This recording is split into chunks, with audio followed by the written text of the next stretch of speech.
सुनो सातोरू, इसे एक रूम दे दो और सिक्योरिटी वगैरह से जुड़ी सारी बातें अच्छे से समझा दो।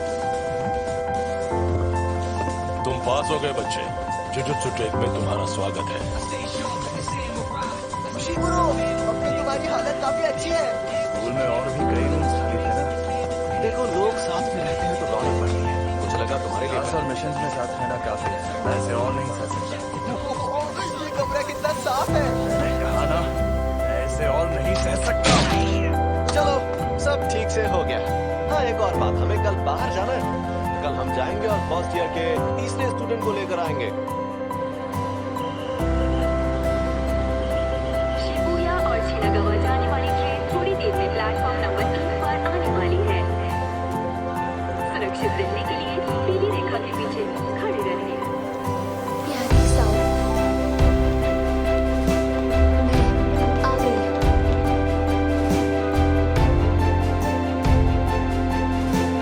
मैं टोक्यो में हूँ। इसमें सिर्फ 3 फर्स्ट ईयर स्टूडेंट्स हैं, हम इतने कम क्यों हैं? तो पहले कभी लेकिन जब बात इन शापों को खत्म करने की हो, जो अजीबोगरीब रूप ले लेते हैं, तो उसे ना तो घिन आती है और ना ही वो डरता है। और वो भी तब जब उसके पास शापों से लड़ने का कोई भी तजुर्बा नहीं है। वो ऐसा लड़का है जो आम हाई स्कूल स्टूडेंट की जिंदगी जी रहा था। तुम तो जानते ही हो, कई बेहद काबिल जुजुत्सु जादूगर भी परेशान होकर ये काम छोड़ देते हैं क्योंकि वो अपने डर या घिन से जीत नहीं पाते।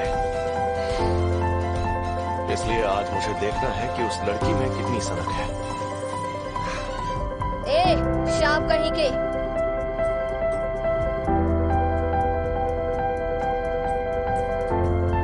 तुमसे बोल रही हूँ पुतलों में खड़े शाप।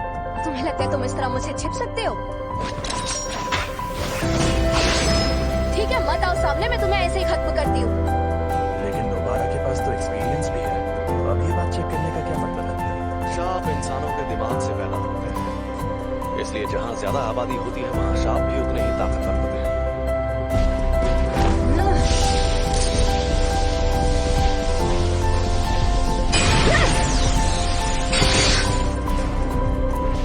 ये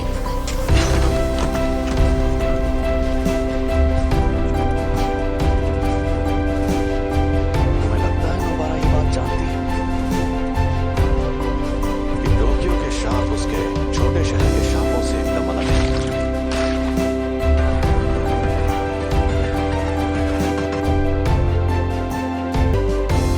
साओरी को हमेशा बहुत सताती थी। कहते थे उससे लगता है गांव वाले बेवकूफ हैं।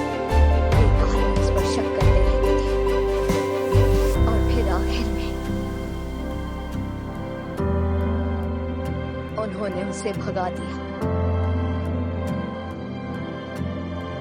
उनकी हरकतें बेहद घिनौनी थी।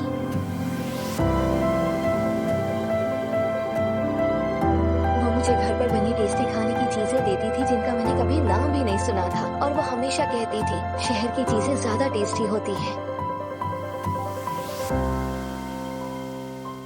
और अगर मैं हमेशा उसी गांव में रहती। मैंने तो पहले ही कहा था अकेले जाना खतरनाक होता है, ये सब काम सीरियसली करना पड़ता है। तुमने कभी नहीं कहा कि अकेले जाने में खतरा होगा।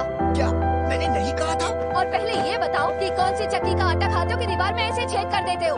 क्योंकि ये देसी सीमेंट से नहीं बनी थी। फिर भी ये काम ज्यादातर लोगों के लिए नामुमकिन होता है। ज्यादातर लोगों के लिए? खैर छोड़ो, तुम पहले ही मुझसे कई सवाल पूछ चुकी हो। अब तुम बताओ, तुम जुजुत्सु में क्यों आई हो? जुजुत्सु क्यों आई हूँ? क्योंकि मुझे गांव पसंद नहीं और मुझे टोक्यो में रहना था।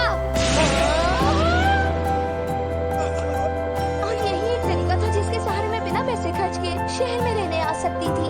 शहर में रहने के लिए जान दांव पर लगा दी। और नहीं तो क्या। कम से कम मैं अपने मन की तो सुन रही हूँ। अगर मैं उस गांव में ही रहती तो मेरी जिंदगी मौत से बदतर होती।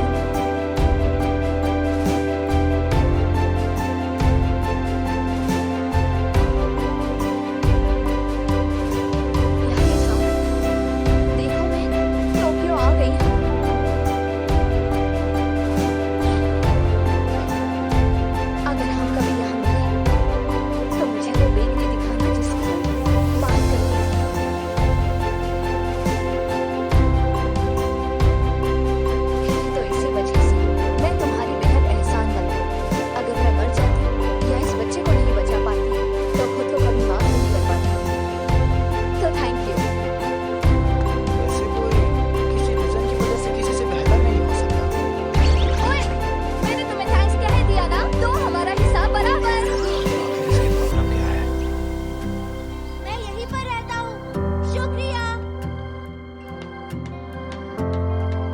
तुम्हें पता है भूख लगने पर मेरा मूड खराब होने लगता है।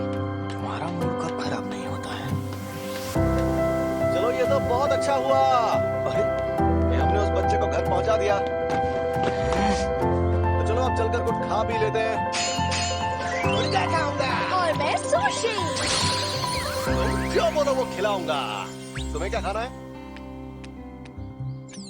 हाँ? छोड़ो इसे, चलते हैं। मैं आज का सबसे जरूरी काम तो भूल ही गई। जरा सुनो, जाकर मेरा सामान ले आओ। हाँ, मैं तुम्हारा सामान क्यों लाऊं? हमारा हिसाब तो बराबर हो गया था ना? हम मेरी शापित शक्ति की वजह से जीत पाए तो एहसान मानो। मेरी खली जैसी ताकत भी काम आई थी। वो ताकत जो तुम्हें गंदगी निकालने से मिली। मैं पहले से ही ताकतवर था, है ना फुशीगुरु? अरे तुम्हें क्या हुआ फुशीगुरु? इन्हीं से पूछो। ये लड़ नहीं पाया ना, इसलिए नाराज है। अरे बच्चे को बुरा लगा।